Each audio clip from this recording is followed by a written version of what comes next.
Good evening, and welcome to the Crypto Overnighter. I'm Nikodemus, and I will be your host as we take a look at the latest cryptocurrency news and analysis. So sit back, relax, and let's get started. And remember, none of this is financial advice. And it's 10 p.m. on a Thursday, April 27th, 2023. The Bahamas is proposing stricter regulations to govern digital asset firms. This comes 5 months after the collapse of FTX drew the world's attention to the island nation. The Securities Commission of the Bahamas is the country's financial regulator. The SCB opened a consultation on the proposed new rules on Tuesday. These rules are packaged in the Digital Assets and Registered Exchanges Bill. They include expanding the definition of digital assets businesses, disclosure requirements for crypto staking activities, and tighter requirements for stablecoin issuers. It also bans the issuance of algorithmic stablecoins. Unsurprising, given last May's implosion of the Terra ecosystem.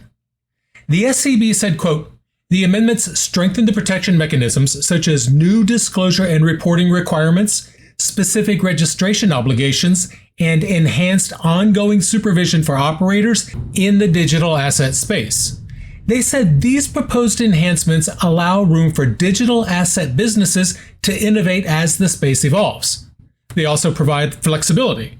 Flexibility that allows the Commission to prescribe additional rules applicable to digital asset exchanges, as well as bespoke requirements for different categories of registrants. The consultation runs until May 31st. Authorities hope the bill will become law by the end of the second quarter. South Korean legislators passed a first phase review of proposed regulations. These would give the nation's Financial Services Commission the authority to investigate and supervise financial activity related to digital assets, including cryptocurrency. This proposed bill comes with various stipulations governing the selling, storing, and trading of crypto. Particular attention is paid to consumer protection and compliance reporting. If passed, this bill will be one of the most wide-sweeping pieces of national cryptocurrency legislation in existence. It would require exchanges and similar service providers to separate their internal holdings from user accounts. They'd also be expected to carry insurance and to maintain reserves in event of non-market related losses. Businesses and individuals participating in the cryptocurrency economy in South Korea will also be required to self-report irregularities. That is, if they're going to maintain compliance.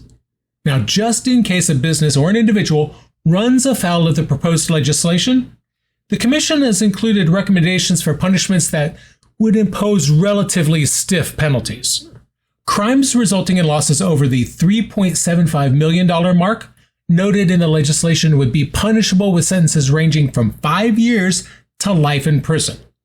Now, for example, the CEO of Titanium Blockchain was recently convicted in the United States, and for defrauding consumers of $21 million. He received a sentence of just 4 years and 3 months. This legislation was announced in June of 2022. That was just a month after the collapse of the Terra ecosystem, a collapse that triggered massive declines in the cryptocurrency sector. The South Korean government subsequently indicted Terraform Labs co-founder Daniel Shin and 9 others. These new regulations are a sign that governments worldwide are taking a closer look at cryptocurrency and are beginning to develop policies to govern this new asset class. It remains to be seen how effective these regulations are going to be. Still, they are a step in the right direction for protecting consumers and ensuring the responsible development of the cryptocurrency industry. I want to thank you for listening in tonight, and I'm going to ask you to like, follow, and subscribe to the podcast. It makes a big difference in attracting new listeners, so thank you. 2 former U.S. congressmen are launching a new organization.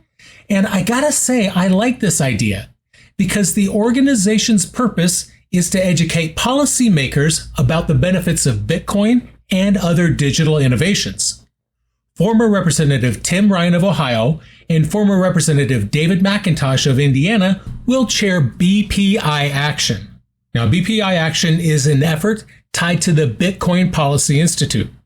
It will focus on educating policymakers about the economic and social benefits of Bitcoin and other digital innovations. It will also advocate for sensible public policies that foster innovation and growth. Ryan said, quote, "Traditional finance services have left a number of communities behind and without proper guardrails that encourage innovation." He continued by saying, "Bitcoin and other digital innovations can bring more underserved communities into financial inclusion, and they can also encourage the development of alternative energy sources, creating more American jobs." BPI Action will join their efforts with other crypto groups in Washington, including the Blockchain Association and the DeFi Education Fund. The Bitcoin Policy Institute supports academic research on Bitcoin and other monetary networks. The launch of BPI Action comes as Congress eyes new rules for cryptocurrency.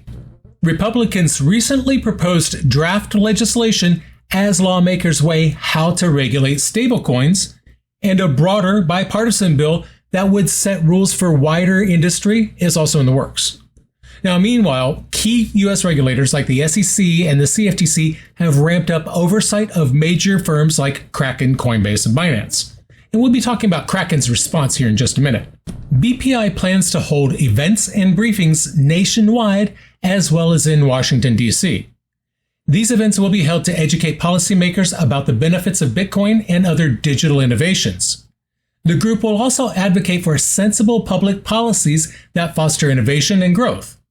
Co-founders Grant McCarthy and David Zell said, quote, "We believe it will help policymakers and the public have a more honest conversation about the benefits to U.S.-led innovation in this space." A systems architect in Boston cracked a Bitcoin seed phrase and won a 100,000 Satoshi bounty, and it took him less than a half hour. Andrew Fraser cracked the 12-word seed phrase that Bitcoin educator Wicked Bitcoin shared on Twitter. Fraser used BTC Recover. That's a software application you can find on GitHub. That's what he used to crack the code. It offers a range of tools that can determine seed phrases with missing or scrambled mnemonics and passphrase cracking utilities. He said, quote, "My gaming GPU was able to determine the correct order of the seed phrase in about 25 minutes. Though a more capable system would do it much faster." He said if you can run Python scripts, use the Windows command shell, and understand Bitcoin protocol, particularly BIP39, well, then you should be able to replicate his success. I would say that this demonstrates the importance of keeping seed keys secret, period. Kraken and Celsius are fighting back. Their common enemy is regulatory scrutiny in the United States. Now, Kraken is challenging a demand from the IRS. They're demanding access to customer information. They're calling the IRS's demand an unjustified treasure hunt. So here's what's up. Kraken is asking a federal court in San Francisco to intervene in its dispute with the IRS. The exchange challenges a February summons from the IRS demanding additional user information to identify Kraken accounts that did at least $20,000 of cryptocurrency trading in a single year. Not only did Kraken call the IRS's demand an unjustified treasure hunt, they said that it goes far beyond the rules set by a federal judge in a previous case. Precedent works both for and against the government. In that case, the IRS scaled back its initial demand after Coinbase refused to comply. In the end, however, a federal judge ultimately ruled that the IRS's summons to Coinbase were manageable. They said that the IRS had a valid reason to look into taxpayers who might not disclose their Bitcoin gains. Now, Kraken argues that valid reason doesn't exist. The exchange says that the IRS is simply trying to harass Kraken and their customers. Meanwhile, Celsius wants to subpoena users of the FTX exchange, specifically users who may have manipulated the price of Celsius' Cell token. The creditors of the Celsius network believe the trades were intended to inflate the price of Cell artificially. And so they're looking for information from FTX on users associated with 10 cryptocurrency wallets. These wallets were allegedly involved in suspicious trades of Cell between April and August. The creditors believe that the data from FTX will help them determine whether the transactions were legitimate or constituted market manipulation. These subpoenas are the latest development in a complex legal battle. The company's bankruptcy filing raised several questions, including how Celsius lost so much money so very quickly. The creditors hope these subpoenas will help them answer some of those questions. The regulatory scrutiny of crypto companies in the US is a growing concern for the industry. Coinbase CEO Brian Armstrong and Circle CEO Jeremy Allaire have both warned that this regulatory pushback could force budding cryptocurrencies to move offshore. Now, we're going to talk about Allaire's comments here in just a minute. Many factors are driving this scrutiny, including concerns about market manipulation, money laundering, and terrorist financing. That said, some critics argue the regulatory crackdown is too harsh and that it could stifle innovation in the crypto industry. It remains to be seen how the regulatory scrutiny of crypto companies will play out in the coming months and years, because these fights will not be over quickly. However, one thing is for certain: the industry is facing a growing number of challenges from regulators. And one of those challenges is the fact that the US is losing its grip on the global financial system. That's according to Jeremy Allaire. In a wide-ranging interview at Consensus 2023, he warned the US faces a, quote, very deactive de-dollarization, just as investors and businesses worldwide look for alternatives to the dollar. He cited several factors contributing to this trend. Things like the US banking crisis, concerns about regulatory environments, and the rise of alternative payment systems like cryptocurrencies. He said, quote, we're seeing a huge amount of concern globally about the US banking system. We're seeing concern about the regulatory environment in the US. Allaire pointed to the recent surge in the value of the Chinese yuan, because back in March, the yuan overtook the dollar for cross-border transactions in China for the very first time. He said, quote, the demand for digital dollars like USDC is highly global. We see that demand all around the world. Allaire called on the US government to address this trend by both passing stablecoin legislation and digitizing the US dollar. He said, quote, if we don't act, we're going to lose our leadership position in the global financial system. In addition to calling on the government to act, Circle is taking steps to address the issue independently. They launched USDC on cross-chain transfer protocol. That means users can transfer USDC between blockchains. Allaire said that this new solution is, quote, the most important new piece of blockchain infrastructure since they started minting and issuing USDC back in 2017. Circle also looks to expand its operations in Europe. Just a week after the SVB implosion, the company announced that it had applied for a French crypto asset license. Allaire said that Europe is more favorable for crypto innovation than the US.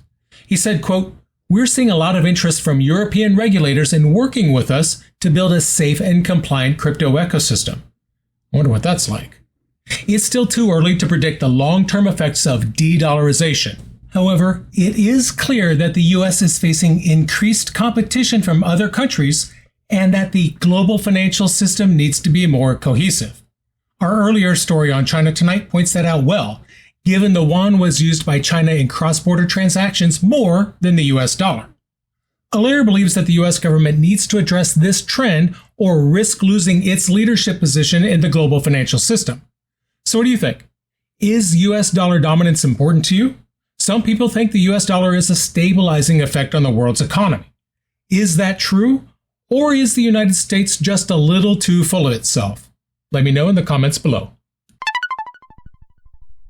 And finally, Santa Cruz County in Northern California is set to launch a pilot program for a blockchain-based digital wallet. The program will begin in July of 2023.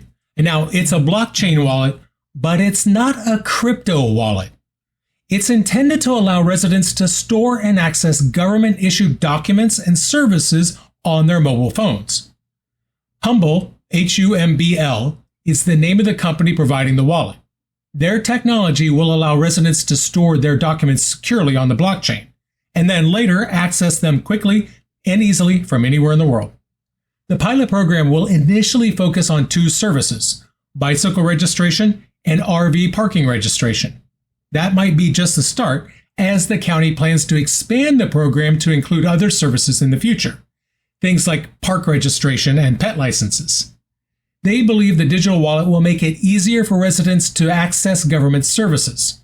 It will also help reduce the amount of paper documentation needed. Another win for the environment courtesy of blockchain technology. This pilot program will be evaluated to determine its success. If it is successful, they plan to roll it out, making it available to all residents. Some of those residents have raised concerns. One resident, Becky Seinbrunner, has asked for the county to suspend the program until more information is available about how it will be used. The county said that they will address her concerns during the pilot. They will also have a public education campaign to inform residents about the digital wallet and how it works. This digital wallet is one of several initiatives the county is undertaking to make government services more accessible and convenient for their residents. They want to expand their online services and make it easier for residents to pay their taxes and fees online. Honestly, this gives me some hope that the government is not completely useless, even if it's a county in California. I want to see more government adopt more blockchain technology. Blockchain has the potential to revolutionize the way we interact with government services. It can make government more transparent, efficient, and secure. Blockchain can create a more secure and tamper-proof digital record of all government transactions, which would make it much more difficult for fraud and corruption to happen. Blockchain can also be used to improve the efficiency of government services. For example, it can be used to automate the process of issuing and verifying identification documents. This would save time and money for both citizens and the government. And finally, blockchain can be used to improve the security of government data. It can be used to store sensitive data, such as social security numbers and medical records, in a secure and tamper-proof way. I'm kind of excited to see how the government uses blockchain technology to improve the way that we interact with their services. I believe that blockchain has the potential to make government more transparent, efficient, and secure. And that's going to do it for us tonight. I want to thank you, my listeners, because when you stop listening, I will stop talking. If you enjoyed tonight's show, then please like, follow, subscribe, maybe leave a rating or a review. And in the meantime, we'll see you tomorrow night.